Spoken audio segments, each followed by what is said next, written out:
Nós sentamos com o governo e dissemos, olha, ou nos paguem, porque a gente não tem aptidão nenhuma a ser escravo. Olha, hoje é conceito, né? CSA, aquele que é satisfatório, CPA, quando teve um parcial, e CRAS, quando foi reprovado. Hoje eu daria um CRAS. No momento em que muito se fala a respeito de parcelamento de salários e retirada de direitos dos trabalhadores do serviço público estadual, o CPER Sindicato está a todo vapor. Por isso, o Canal Paralelo veio hoje aqui na sede da agremiação ouvir a presidente Helenir de Oliveira e saber dela qual a avaliação que tem até o momento da gestão de José Ivo Sartori e o que ela projeta para o futuro dos educadores do Rio Grande do Sul. Avante educadores de fé, unidos pela educação, lutemos juntos com fé, neste momento. Bom, professora Helenir, presidenta do CPERS, líder da maior categoria de funcionários públicos do Estado, a gente já tem mais de 10 meses do governo Sartori, estamos caminhando para um ano de governo Sartori.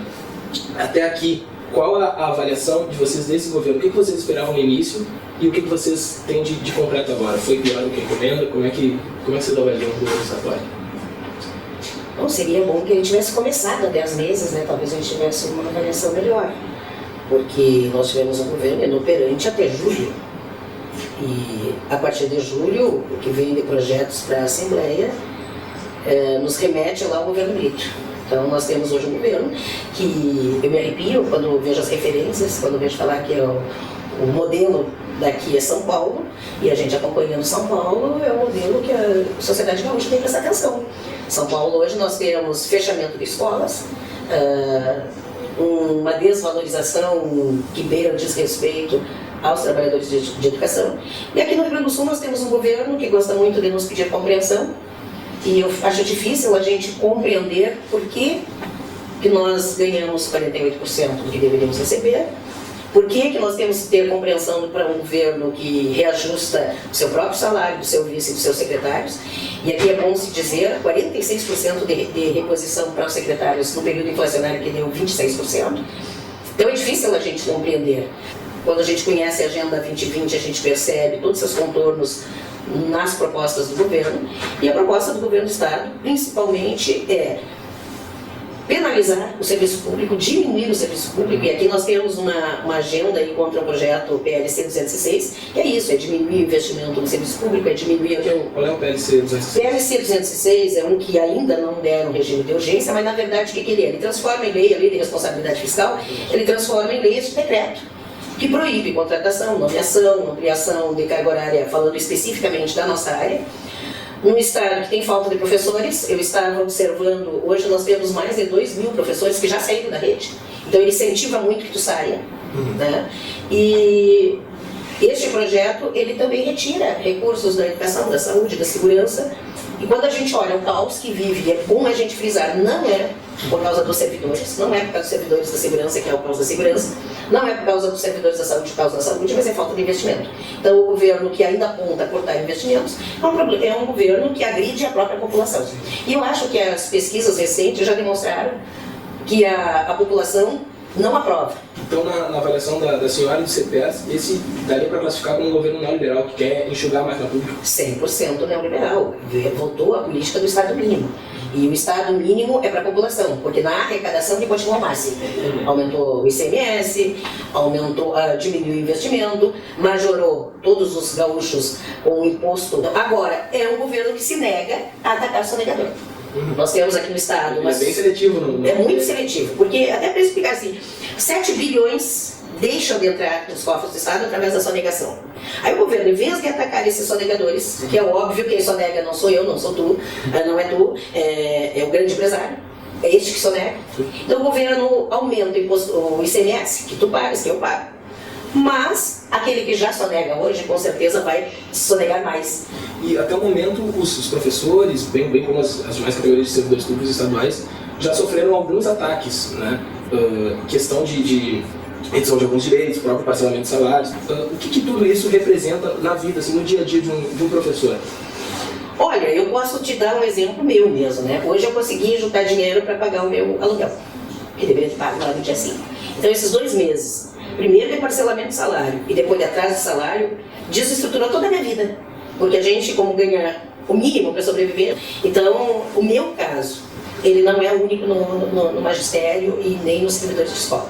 Nós temos muitas pessoas que a vida foi totalmente desestruturada por causa de uma opção do governo. E aqui não vem me dizer que falta dinheiro, é opção. O governo resolveu optar em castigar os servidores públicos, até mesmo para gerar um caos, para justificar o aumento do ICMS. Agora, por exemplo, temos uma luta que continua na Assembleia Legislativa, que é a lei dos RPVs. Então, tu pega aquelas pessoas que mais precisam, abre mão. Por exemplo, temos professores que deveriam receber 60 mil. Abre mão desses 60 para receber os 40 salários mínimos, que dá na média 31, e o governo agora apresentou uma proposta que vai chegar a 7. Então, dos 31 que a gente poderia ter abrindo mão, e é importante dizer que tu abre mão mais de 50% do teu direito, que é o teu salário atrasado, e o governo oferece 5 mil. Então, a pessoa quando diz, vou abrir mão do pouco do meu dinheiro, mas eu quero ter o mínimo de dignidade no final da minha vida, pois o governo Sartori, do PMDB, ele resolve dar esse presente de Natal. Né? Não vai perder. Então, enquanto o empresário continua sonegando, os professores, principalmente os aposentados e os funcionários de escola, são chamados para pagar dívida. Sim, sim. O partido dele não é o grande. Eu acho que é o grande partido. Para aqueles que menos ganham, a gente vai pesar a mão, e aqueles que mais ganham, tu alivia. Esse é o partido do Rio Grande. É o Rio Grande Partido. Mas não podia esperar muito, né? Porque eu acho que foi. Hoje a gente pode dizer que foi um escorregão que ele deu lá na campanha, quando ele dizia que a gente fosse buscar o piso no tumeleiro. Ah, sim. Pois eu quero dizer que nem no piso do tumeleiro nós não podemos, porque não temos quase que crédito. Bom, então na avaliação da senhora, que é professora há mais de 30 anos, já passou dentro do magistério por diferentes governos, quem foi ou estaria sendo pior, do ponto de vista dos educadores? Brito, Ieda ou Sartori? Os três têm o mesmo projeto, e eu quero te dizer assim, eu quero voltar lá no tempo da ditadura, onde esse sindicato lutou muito pela abertura democrática. E naquela época nós tínhamos a Arena e o MDB. E aqui nesse sindicato, um dia veio um senhor chamado Pedro Silva nos dar um apoio na luta que nós tínhamos por 2 salários mínimos no piso do magistério. E ele dizia naquele momento que era justo, que era necessário e que era legal. E nós, da maioria do magistério, funcionários de escola, elegemos o senhor Pedro Simon governador do estado. Foi o governo onde essa categoria mais apanhou. No momento que a gente lutava contra a ditadura, para uma abertura democrática, a gente sentiu o peso da ditadura, foi exatamente no governo Pedro Simon, onde fomos atacados com cavalo, com cachorros. Eu estava aquele dia que colocaram os cachorros atrás de nós. Nós entramos na Assembleia para tentar fugir, achando que eles não ousariam invadir a Assembleia, e fomos perseguidos com cachorro, inclusive nas galerias da Assembleia. E eu gosto sempre de lembrar para a categoria, naquela época dos 96 dias de greve, a gente dizia um lencinho, né? Tem 3 coisas na vida que eu nunca mais vou fazer: roubar doce de criança, tirar dinheiro do cérebro e votar no PMDB. Eu continuo ainda muito fiel a este verso. Mas infelizmente os anos passam e a gente esquece. Porque se tu pegar o Pedro Silva, se tu pegar o Brito e se tu pegar o governo de agora, eu não vejo diferença. E dentro dessa conjuntura, qual é o papel e a importância de um movimento unificado entre os servidores estaduais, algo como há tempos não se via, e por que esse movimento, algo desse tipo, não surgiu antes?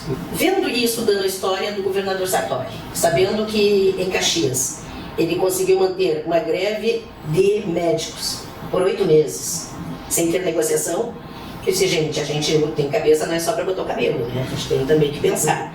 Então analisamos que era importante que nós uníssemos a todos, porque só o magistério, ele poderia, porque filho de, ou netos do governador, eu tenho quase certeza que não estão na escola pública. Sim. Então se nós parássemos um ano, nós teríamos uma dificuldade muito grande de poder barrar políticas que nos ataquem ou avançar. Então essa ideia de unificarmos todos é que deu uma liga entre nós, que tem essa compreensão. Nós temos diferenças grandes entre esses 4 sindicatos. Diferença da categoria, partidárias, ideológicas. Agora, nós conseguimos construir neste meio aquilo que é essencial para o sindicato, é a luta pela categoria. E isso nos unifica. Então nós conseguimos fazer belos movimentos, e aqui no Rio Grande do Sul foi histórico e emocionante ver a disposição da Brigada Militar, ver esses companheiros estarem juntos conosco, né, fazendo o máximo que poderia, ficar quartelado. Foi emocionante essa luta.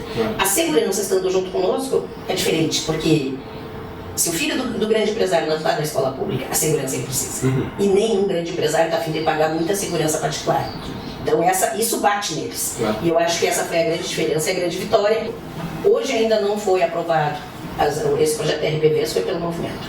Né? Nós temos feito não somente a pressão em cima da Assembleia, mas também do interior e nas bases dos deputados governistas. E nós estamos dizendo que hoje nós estamos pedindo o voto deles. Dependendo daqueles votos que nós recebemos ou não, nós iremos no ano que vem, que é ano de eleição, voltar para a base, para dizer como votaram esses partidos. Nós vamos contar como foi essa orientação partidária, porque ou os trabalhadores um dia dão a resposta aos partidos que nos atacam, ou eles continuarão não nos respeitando. Essa é uma questão. A segunda foi a retirada de todas as privatizações que queriam fazer, o fechamento das fundações. E que é absurdo, né? Nós temos a Fundação da Saúde, que é uma superavitária. Aí como é que tu propõe extinguir uma fundação que é superavitária, que põe dinheiro no governo, sob o discurso de dizer que tem que poupar? A serviço de quem que está isso? É isso, a servir quem tem interesse em não ter concorrência em algumas áreas. O governo ele vem jogando duro com a mobilização, ele não vem cedendo fácil. Isso tirou um pouco da mobilização dos servidores, isso arrefeceu um pouco os ânimos? Olha, o governo fez o desconto dos salários. Nós conseguimos através de liminar na justiça, porque é muito claro, a justiça diz quando tu faz greve porque estão te devendo, tu não pode considerar ilegal. Nós sentamos com o governo e dissemos, olha, ou nos paguem, porque a gente não tem aptidão nenhuma a ser escravo. Se não nos pagar, nós não vamos repor essas aulas e, consequentemente, o ano letivo não se encerrará. Então nós tivemos uma vitória nessa negociação, conseguimos fazer com que o governo reconhecesse que nós temos que cumprir horas e dias e nós conseguimos fazer essa negociação. O que é a nossa unidade quando surgiu a nossa mobilização? Porque a imprensa, a grande imprensa, tentou colocar que era por salário. Eu quero dizer categoricamente que isso não é verdade. Nós começamos a nossa mobilização em abril. Sim. Quando o governo lançou esse decreto, em janeiro, nós começamos a nos buscar. Em abril nós fizemos um seminário.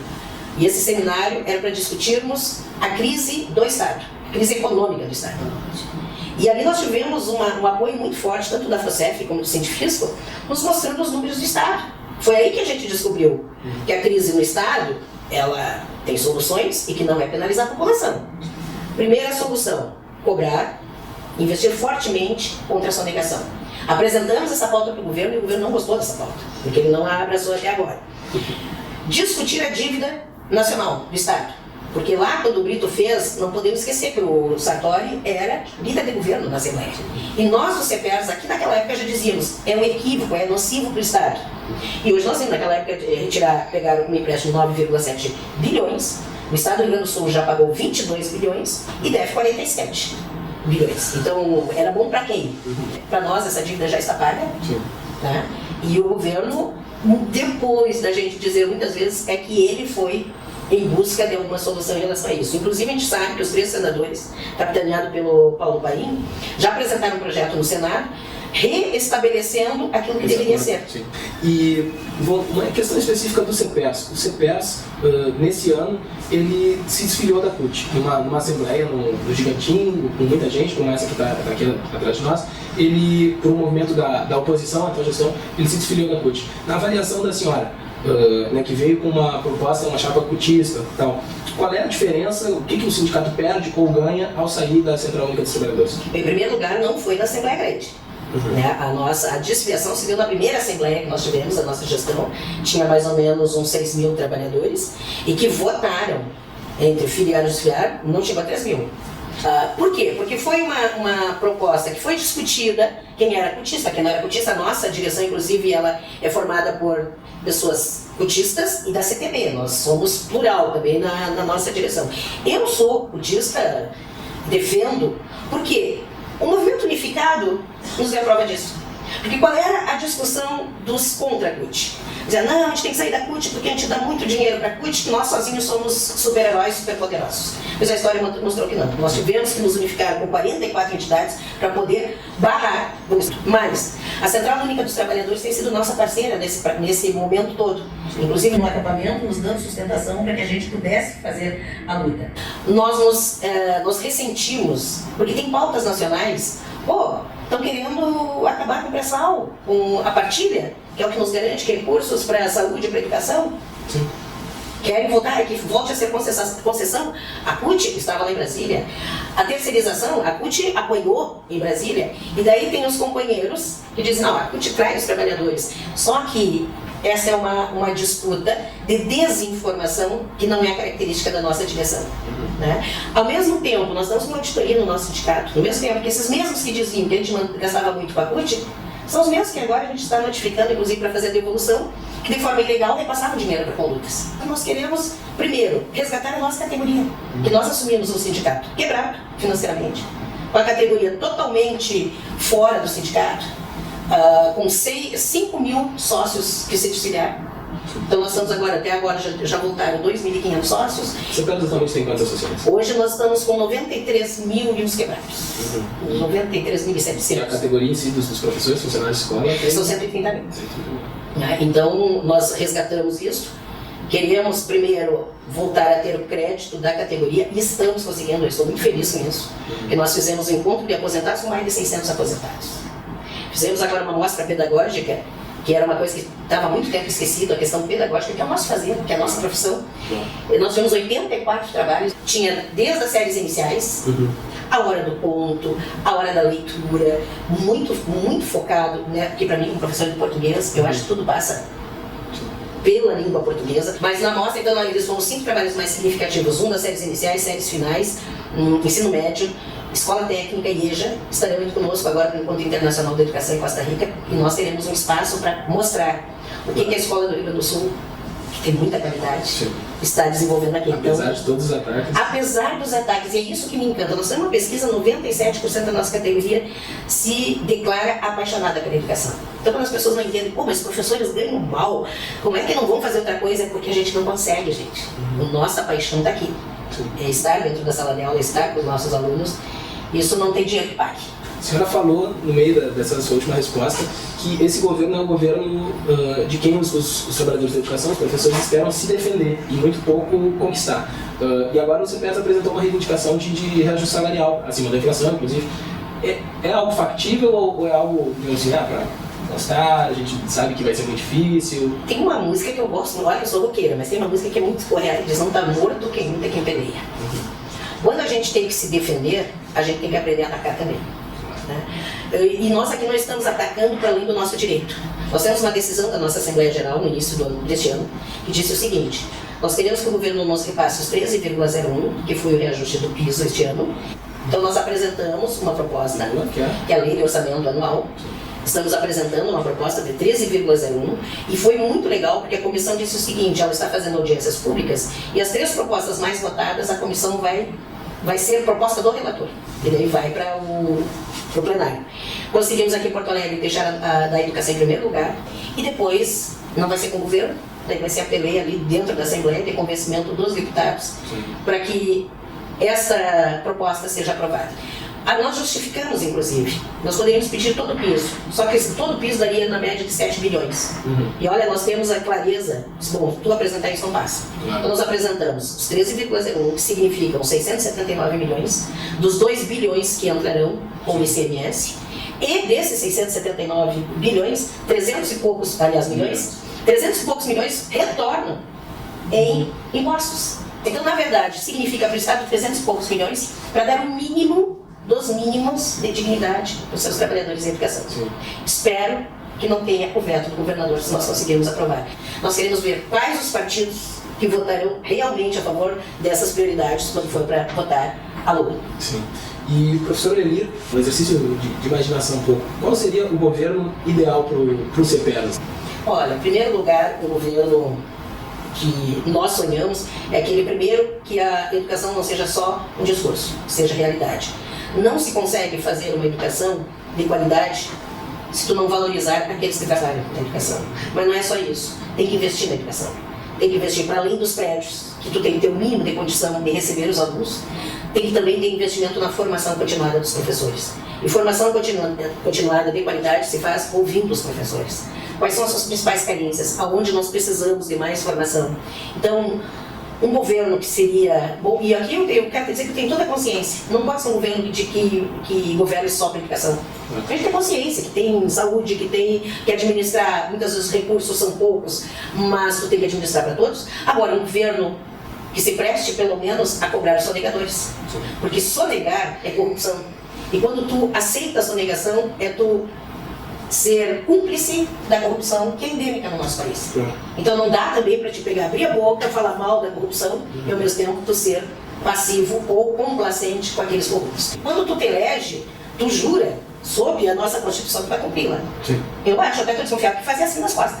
Tá? Faz a figa para dizer que não é bem assim a coisa. Né? Mas cumprir as leis. E olha que o professor receber o piso não vai nos deixar ricos. Nós não vamos ganhar a mesma coisa do que todos aqueles que nós formamos. Porque é uma coisa interessante, né? Os juízes no nosso país, eles têm que ser muito bem pagos. Agora, aqueles que os formam, não precisam. Então, eu me reporto lá ao Japão. O Japão, o único profissional que não precisa se curvar ao imperador é o professor. Então, isso é cultura, isso é entender a importância que tem o professor numa sociedade. E aqui nós tivemos, desde os anos 90, com as políticas neoliberais que vieram para o país, uma grande campanha de desqualificar o profissional da educação. Sim. Porque se um povo não tiver educação, é tudo que o mal político precisa.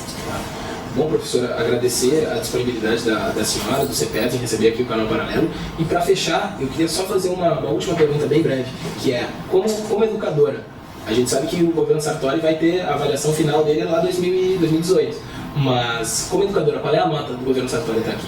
Que nota daria? Olha, hoje é conceito, né? CSA, aquele que é satisfatório, CPA, quando teve um parcial, menos, né? E CRAS, quando foi reprovado. Hoje eu daria um CRAS. Tá certo, então. Era isso. Para o ensino e as categorias, exigir nossos direitos, é ensinar democracia. A educadores de pé, unidos pela educação.